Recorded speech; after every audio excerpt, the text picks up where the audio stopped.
Okay, projek hari ni nak pasang exhaust ni Ini exhaust standard untuk Avantis ditemani anak jantang ni seorang ni Kita nak masuk ni tukar yang baru. Cover pun kita dah beli yang lain. Yang ni semak sikit. Kali ni nampak sangat lah macam macam perempuan macam tu. Kita nak masuk yang ni. Salah. Nak bunyi pom lah. Ini macam brand Thailand. Ada pagi ni sekali. Nanti kita sambung lah. Dia ada bagi gift ni lah. Cuma ni. Tapi dia tak pasang kot. Kita cari yang lain. Okay, nanti kita sambung. Okay, dah siap pasang. Kita cuba try.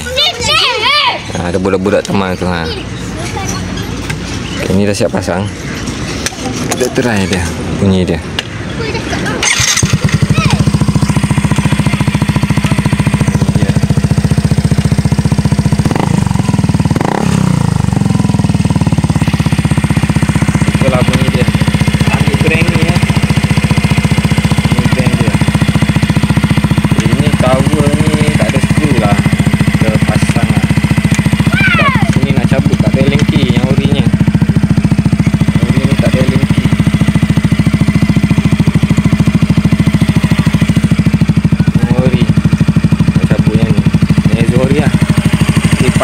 Dia agak susah jugalah sebab sini dia tak ngam.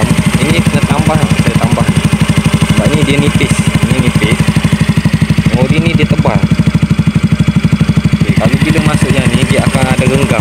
Bila ada genggam dia akan goyang. Jadi kena tambahlah apa-apa waksir ke sini. Okey, saya tambahnya supaya dia tak goyang. Tapi cover ni baru kita pasang lah. Ini pun yang kat dalam ni.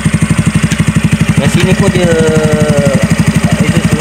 Kita nampak itu pun dia tak ngam sikit lah.